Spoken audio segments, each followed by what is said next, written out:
Hi అండి. అందరికీ నమస్కారం. Welcome to my channel. ఈ వీడియోలో ఆంధ్రప్రదేశ్ రాష్ట్ర ప్రభుత్వ పెన్షనర్లందరికీ ఇప్పుడు అందిన తాజా వార్త అండి. సో, ఇన్‌కమ్ టాక్స్ గురించినటువంటి పూర్తి సమాచారం అయితే ఇక్కడుంది. సో, ఏ విధంగా చేస్తే పెన్షనర్లకు మేలవుతుందనేది వివరంగా అయితే వీడియోలో ఎక్స్‌ప్లెయిన్ చేయడం జరిగింది. వీడియోనైతే ఎక్కడే గాని స్కిప్ చేయకుండా ఎండ్ వరకు చూడండి ఫ్రెండ్స్. అప్పుడే ఇన్ఫర్మేషన్ పూర్తిగా అర్థమవుతుంది. అలాగే వీడియో చూస్తున్న ప్రతి ఒక్కరు వీడియోకి లైక్ చేయండి. ఈ వీడియోని తోటి పెన్షనర్ మిత్రులతో అయితే షేర్ చేయండి. కొత్తగా మన ఛానల్ చూస్తున్నవారు సబ్స్క్రైబ్ చేసుకోకుంటే వెంటనే మన ఛానల్ అయితే సబ్స్క్రైబ్ చేసుకోండి. దీని ద్వారా నేను చేసే లేటెస్ట్ వీడియోస్ అన్నీ మీ వరకు రీచ్ అవుతాయి. ఫ్రెండ్స్, ఎవరైతే ట్యాక్స్ కడుతున్నారో వారు, అలాగే కట్టని వారు కూడా ఒకసారి చూడండి ఫ్రెండ్స్. ఎందుకంటే రేపు ఎప్పుడైనా మీకు కూడా అవసరమయ్యే అవకాశం అయితే ఉంటుందండి. సో, మనకు రీసెంట్‌గా కేంద్ర ప్రభుత్వం బడ్జెట్ ప్రవేశపెట్టే సమయంలో కొత్త ట్యాక్స్ పన్ను విధానాన్ని అయితే తీసుకొని రావడం జరిగింది. సో, దాన్ని మనము న్యూ ట్యాక్స్ స్లాబ్స్ అంటున్నాము. సో, ఇక్కడ చూడొచ్చు ఫినాన్షియల్ ఇయర్ 2024-25కి సంబంధించి న్యూ ట్యాక్స్ స్లాబ్స్ ఈ విధంగా ఉన్నాయండి. 0-3,00,000 వరకు ఎటువంటి ట్యాక్స్ లేదు. అంటే ఇక్కడ మనకు 0-3,00,000 వరకు పెన్షన్‌తో సహా ఇతర అదర్స్ అండి. అదర్ ఇన్‌కమ్స్ అంటే ఎఫ్‌డి కావచ్చు, లేదంటే హౌస్ రెంట్ కావచ్చు, లేదంటే మనకు వచ్చే ఇన్‌కమ్ ఏదైనా సరే అదర్ సోర్సెస్ నుంచి వచ్చేదంతా కూడా కలుపుకొని 3,00,000 అండి. సో, 3,00,000 దాటకుంటే ట్యాక్స్ ఉండదు. అలాగే 3,00,000 రూపాయి నుంచి 7,00,000 మధ్యలో ఉంటే 5% ట్యాక్సు. సో, ఆ విధంగా చూడొచ్చు.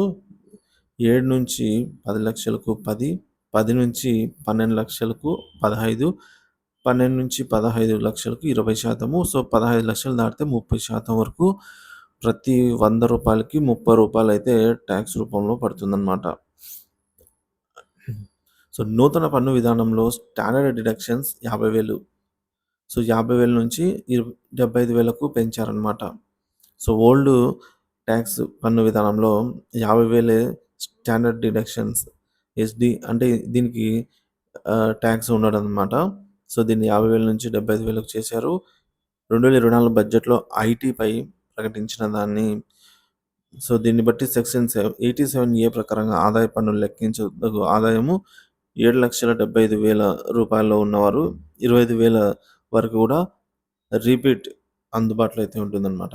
సో, కొత్త పన్ను విధానంలో స్టాండర్డ్ డిడక్షన్స్ మినహాయింపు ఏ విధంగా సేవింగ్స్ అంగీకరించబడవన్నమాట. సో, పాత పన్ను విధానంలో ప్రభుత్వం ఎలాంటి మార్పులైతే చేయలేదు. అంటే ఓల్డ్ ట్యాక్స్ స్లాబ్స్ అలాగే ఉన్నాయి. ఇది ఫైనాన్షియల్ ఇయర్ 2023-24లో ఉన్న 3 ఆదాయపు స్లాబులు ఆర్థిక సంవత్సరంలో కూడా వర్తిస్తాయన్నమాట. సో, పాత పన్ను విధానంలోకి వ్యక్తికి వర్తించే ఆదాయ పన్ను స్లాబ్‌లు అతడు లేదా ఆమె వయస్సు మరియు నివాస స్థితిపై ఆధారపడి క్రింది విధంగా అయితే ఉంటాయన్నమాట. సో, భారతదేశంలో బడ్జెట్ ప్రతిపాదించినటువంటి పన్నుల ఆధారంగా స్లాబ్ సిస్టమ్ ఉంటుంది. జీతం లేదా పెన్షన్ పొందే వ్యక్తులకు ఆదాయపు పన్ను స్లాబ్‌లు 3 రకాలుగా విభజించారు. అవి ఇప్పుడు మనం చూద్దాము. సో, ఇందులో మొదటిది అండి, 60 సంవత్సరాల లోపు ఉండే వ్యక్తులు లేదా హిందూ అవిభాజ్య అంటే కుటుంబాలు హెచ్‌యుఎఫ్‌లోని అర్థించేవారనమాట. ఒకటోది. రెండోదొచ్చేసి 60 సంవత్సరాల నుంచి 80 సంవత్సరాల మధ్య ఉండే సీనియర్ సిటిజన్స్‌కి ఒక రకంగా ట్యాక్సు. అలాగే మూడవది 80 సంవత్సరాలు లేదా ఆ పైన వయసు కలిగిన వారికి సీనియర్ సిటిజన్స్‌కి మరో విధంగా ట్యాక్స్ అయితే ఉంటుంది. ఇక ఓల్డ్ రిజిమ్‌లో 60 సంవత్సరాల లోపు అంటే పాత విధానంలో 60 సంవత్సరాల లోపు ఉంటే 2.5 లాక్స్‌కి 60-80 ఇయర్స్ మధ్యలో ఉండేవారు 3,00,000 అంటే 60 సంవత్సరాల లోపు ఉండేవారికి 2,50,000 తర్వాత ట్యాక్స్ పడుతుంది. 60-80 సంవత్సరాల మధ్యలో ఉన్నవారికి 3,00,000 దాటితే ట్యాక్స్ పడుతుంది. 80 పైబడిన వారు 80 సంవత్సరాలు 5,00,000 దాటే వరకు ట్యాక్స్ అయితే పడదు. ఇక న్యూ రెజ్యూమ్ మరియు ఓల్డ్ రెజ్యూమ్‌లో ఇన్‌కమ్ ట్యాక్స్ ఎలా పడుతుందనేది కొన్ని ఉదాహరణలు ఇప్పుడు చూద్దాము. సో, స్టా ఆదాయం వచ్చేసి 7,75,000గా అనుకుందాం ఫ్రెండ్స్. ఉదాహరణకు ఒక వ్యక్తికి. సో, ఇప్పుడు కొత్త పన్ను విధానంలో సో, స్లాబ్‌లు ఏ విధంగా ఉంటాయో చూద్దాము. సో, వార్షిక ఆదాయం వచ్చేసి 7,75,000. స్టాండర్డ్ డిడక్షన్స్ కొత్త పద్ధతిలో 75,000. సో, టాక్సబుల్ ఇన్‌కమ్ వచ్చేసి 7,00,000కు ట్యాక్స్ పడుతుంది.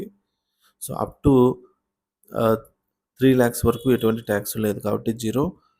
సో 3-7 lakhs వరకు 5% అంటే మనకు ఇక్కడ 20,000 మాత్రమే టోటల్ అవుతుంది. సో ఈ 7.75 లక్షలకు గాను కొత్త పద్ధతిలో చూసుకున్నట్లయితే ఇంత మటుకు ట్యాక్స్ రూపంలో కట్టాలి. తర్వాత సెక్షన్ 87A క్రింద 25,000 రూపాయల వరకు పన్ను రాయితీ వస్తుంది కావున చెల్లించదగ్గ పన్ను ఏమీ అయితే ఉండదు. సో మళ్ళీ ఇది రిటర్న్ కూడా వచ్చేస్తుంది. సో పాత పన్ను విధానంలో ఇప్పుడు పాత పన్ను విధానం అండి. ఓల్డ్ రిజిమ్‌లో అయితే పాత పద్ధతిలో అయితే స్టాండర్డ్ డిడక్షన్ 50,000 రూపాయలు. దీనికి అదనంగా మనం చేసే సేవింగ్స్ కూడా అనుమతించబడతాయి. ఓల్డ్ రిజిమ్‌లో 87A ప్రకారం టాక్సబుల్ ఇన్‌కమ్ 5 lakhs లోపు ఉంటే ఆదాయంపై 12,500 రూపాయల మినహాయింపు కూడా ఉంది. సో ఏ విధమైన సేవింగ్స్ లేకుండా 60-80 వయసు గల వారికైతే పాత పద్ధతిలో కొనసాగే వారికి వార్షిక ఆదాయం 7,75,000 ఉంటే ఎంత ట్యాక్స్ పడతాయని ఇప్పుడు చూద్దాం. సో వార్షిక ఆదాయం వచ్చేసి 7,75,000 ఇది ఓల్డ్ అండి. సో ఇది ఓల్డ్ అనమాట. పాత పద్ధతి. స్టాండర్డ్ డిడక్షన్ 50,000 ఓల్డ్ పద్ధతిలో. సో టాక్సబుల్ ఇన్కమ్ వచ్చేసి 7,25,000. ఇక్కడ మనం చూడొచ్చు 3-5 lakhs అప్ టు 3 lakhs వరకు ఎటువంటి ట్యాక్స్ లేదు. 3-5 lakhs వరకు 5% అంటే మనకు 10,000. తర్వాత 5-10 lakhs మధ్యలో ఉంటే 20% ఉంది కాబట్టి సో మనకి ఇక్కడ 45,000 మొత్తం 2 కలిపితే ఇక్కడ మనకు 55,000 వరకు కూడా ట్యాక్స్ పడుతుంది. సో ఇక్కడ మనకు కొత్త పద్ధతి అనేది ఉపయోగకరంగా ఉంటుంది ఫ్రెండ్స్. మనకు క్లియర్‌గా తెలిసిపోతుంది. కొత్త పద్ధతిలో మనకు 20,000 రూపాయలు మాత్రమే ట్యాక్స్ పడుతుంది. ఇక్కడ చూస్తే 55,000. సో ఇక్కడ మనకు దీన్ని మళ్ళీ రీఫండ్ చేసుకునే అవకాశం కూడా ఉంది. సో గమనించండి. సో ఫైనల్‌గా మీకు ఏది బెనిఫిట్ అయితే అది ఎంచుకోవచ్చు ఫ్రెండ్స్. సో సేవింగ్స్ ఉండి 60-80 సంవత్సరాల మధ్యలో ఉండేవారికి పాత పన్ను విధానంలో సేమ్ వార్షిక ఆదాయం 7,75,000 ఉండేవారికి ఎంత ట్యాక్స్ పడుతుందో ఇప్పుడు చూద్దాం. సో వార్షిక ఆదాయం వచ్చేసి 7,75,000. స్టాండర్డ్ డిడక్షన్స్ ఓల్డ్ రిజియన్‌లో 50,000. టాక్సబుల్ ఇన్కమ్ వచ్చేసి 7,25,000. ఇందులో 80C కింద వచ్చేసి 1,50,000 మినహాయింపు ఉందండి. So exemptions. అలాగే ఈహెచ్ఎస్ కింద 3,600. 80D మెడిసిన్ ఇన్సూరెన్స్ కింద 25,000 రూపాయల డిడక్షన్ ఉంది. సో సీఎం రిలీఫ్ ఫండ్ కింద ఒకవేళ పే చేసింటే 2,000 రూపాయలు కూడా మనము క్లెయిమ్ చేసుకోవచ్చు అనమాట. సో వీటికి ట్యాక్స్ పడదు. సో సొంత ఇల్లు లేకపోతే 80GG అలవెన్స్ కింద గరిష్టంగా 60,000 వరకు కూడా ఇక్కడ మనము ట్యాక్స్ మినహాయింపు పొందొచ్చు. మొత్తము సేవింగ్స్ వచ్చేసి 2,40,600.